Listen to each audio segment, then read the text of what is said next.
The Good Garbage podcast has been brought to you by Paka. Paka has been creating solutions in the food packaging, carry, and service space.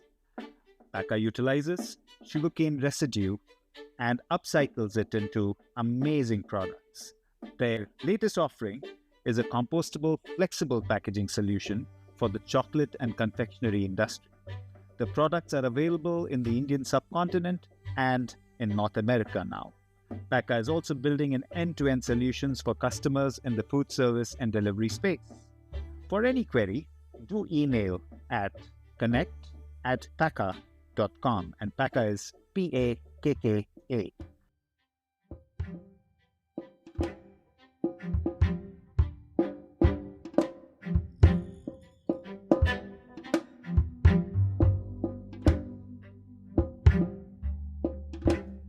Hello, and welcome into another edition of Good Garbage News. I'm your host, Alex Moore. Alongside me is Nupoor Bansal.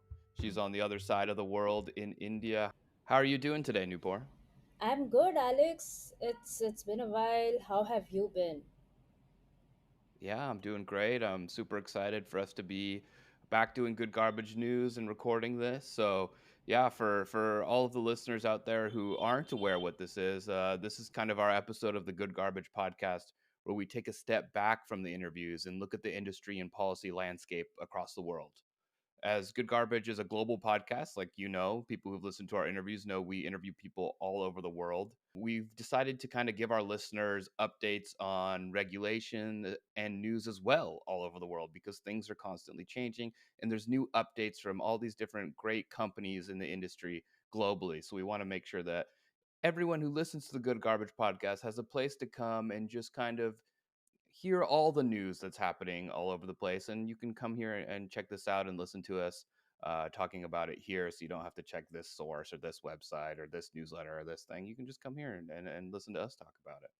And a lot of times these news will feature people who have been on the podcast. Sometimes it'll feature people who haven't been on the podcast, but we want to have on the podcast. So that's kind of the direction we're looking for. But ultimately, it's just to kind of spread awareness of all the great things that are happening in the industry of sustainable packaging.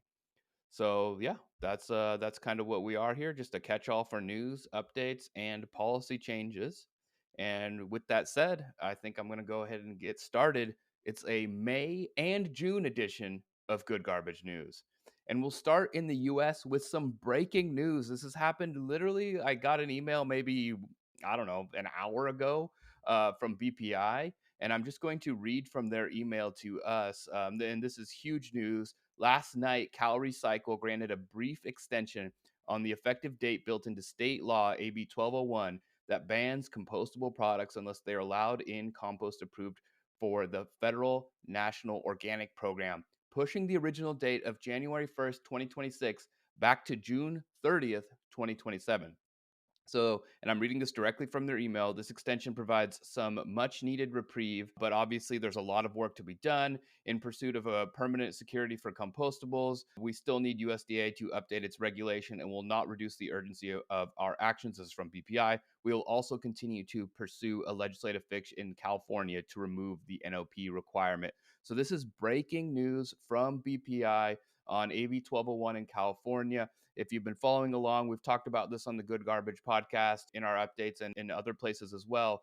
The reason this is so big is because January 1st, 2026, there was going to be effectively a ban on compostables in the marketplace in California. So this kind of gives some time, a little bit of reprieve, as BPI said, to figure out a more permanent fix for that. So that's the breaking news out of California. And like I said, I got this email like just about an hour ago from BPI, and I've also heard this from other sources as well. So yeah, 9:10 a.m. and we're recording here at 10 a.m. Pacific time on June 12th. Okay, let's move forward to reporting on the EPR bill out of Maryland. I just wanted to go over kind of some of the legislation that I see here. It charges fees on producer packaging that incentivize sustainable packaging that can be reduced, reused, recycled, or composted. So nothing out of the ordinary there on that EPR bill. Funds will go towards maintaining and improving recycling, composting, and reuse programs, statewide education and outreach, and other key program aspects. But a key difference in Maryland's EPR packaging EPR bill, notes PSI, is that it allows multiple PROs to operate from the onset of the program, promoting flexibility and competition within the system. Okay, another place I wanted to talk about was Washington State, where they've enacted their EPR program as well. Washington's waste recovery rate has been static since 2011, and its goal of 50% recycling set in 1989 was not being met. So, by 1st January 2026, each producer of packaging and paper products must appoint a producer responsibility organization. By the 1st of October 2026, they must create a statewide list of recyclable and compostable materials. And then one more date for you: by 31st December 2027, and every 5 years after, Ecology must complete a needs assessment that evaluates specified outcomes from the existing waste reduction, refill, reuse, recycling, and composting programs. So that's what I've got from the US. Just wanted to, of course, the big story coming from California on AB 1201. That's the breaking news. Please, if you have questions about that or want more information, you can reach out to the Good Garbage team.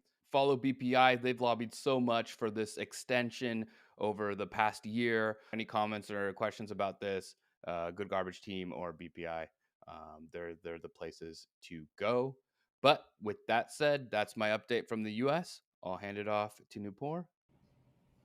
Thank you, Alex, and that's such a timely update, I guess. I mean, that's crazy that you just got an update literally like an hour ago.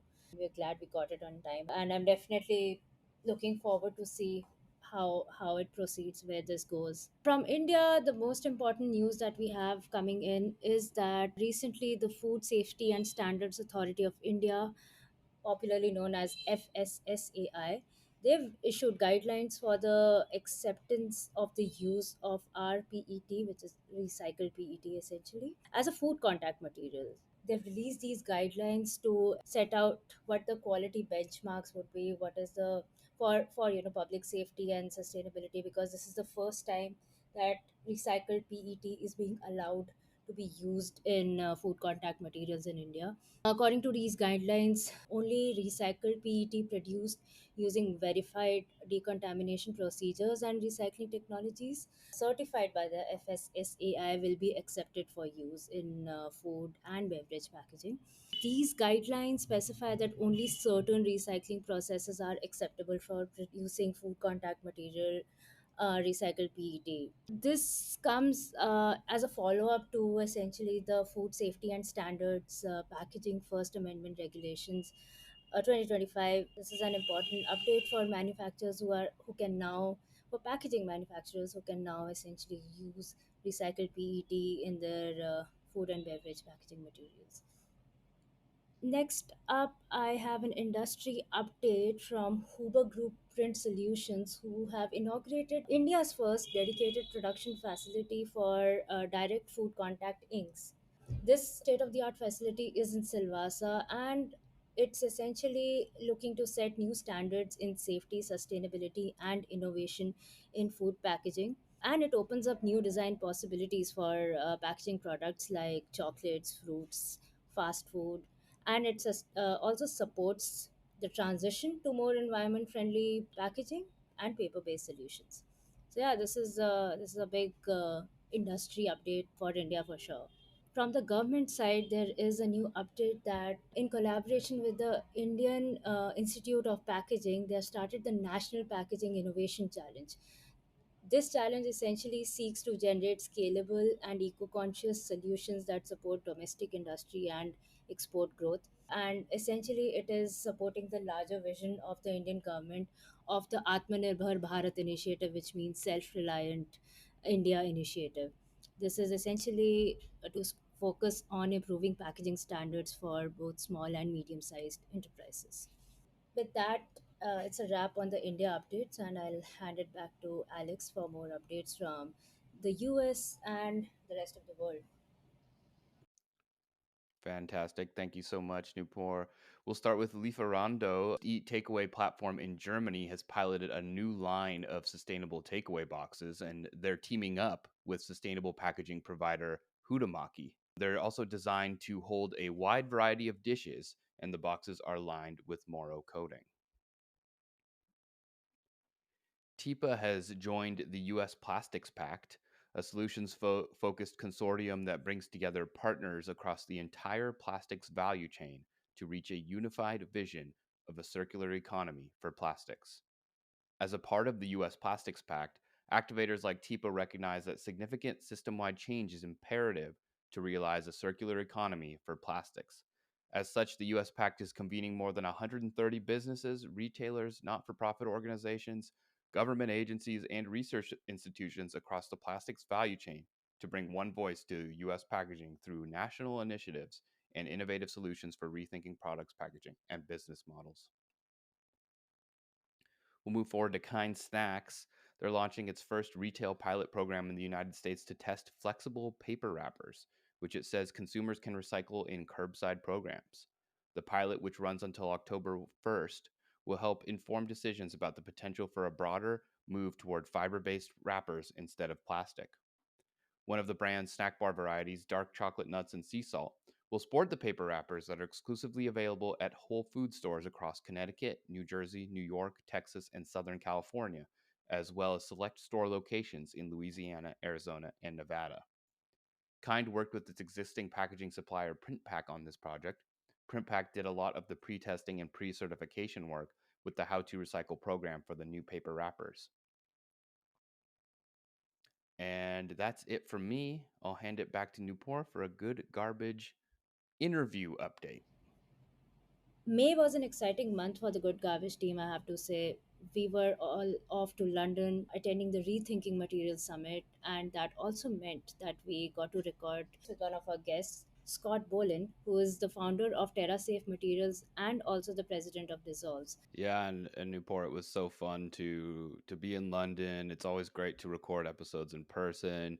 Scott had just landed in London like that morning, and he was kind enough to come down and record with us.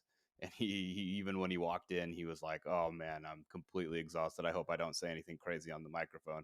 And as a producer, I'm like, no, you're that's perfect. That's exactly what I want you to say, you know. So we'll get you all loose and ready to go. And it was such a great interview. So awesome to have him on, and also, like I said, just recording in person is so fun. Scott has such an interesting background. He's studied literature and history.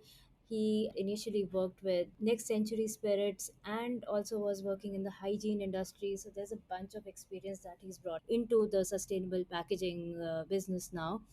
And it is definitely an episode I would ask you all to listen to when you get a chance, because there's a lot to learn in terms of how and why Scott is working on these particular materials and what he sees as the future of the sustainable packaging industry.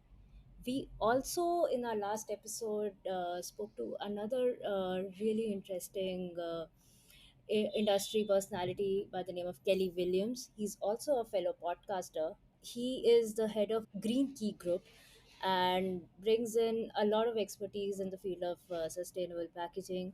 We discussed a whole lot of things, from what his early influences were, from working in the petroleum polymer industry to covering innovations in biopolymers and sustainable packaging, and the challenges also being faced by the paper industry. This really was quite a wide ranging conversation. Again, a very, very fascinating conversation for sure. And yeah, that's it. That's all for the good garbage updates. We have a bunch of more interesting episodes coming up. So yeah, please subscribe and keep following and keep streaming our episodes.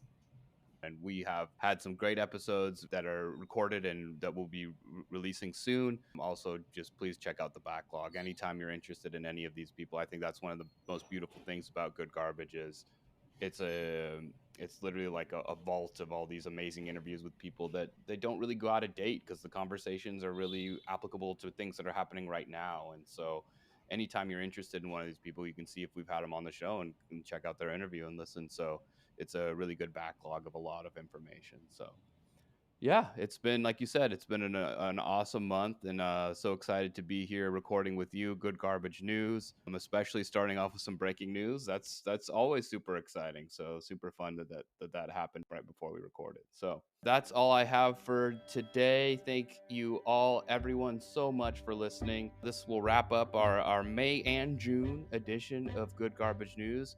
We'll be back in July for another episode. In the meantime, like I said earlier, please take a listen to all the great interviews that our host Ved Krishna has been doing, and we'll see you next time.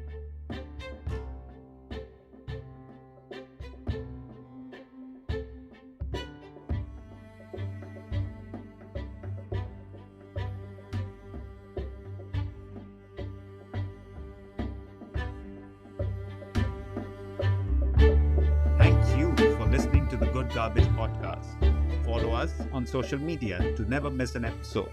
Links are in the description below. See you next time.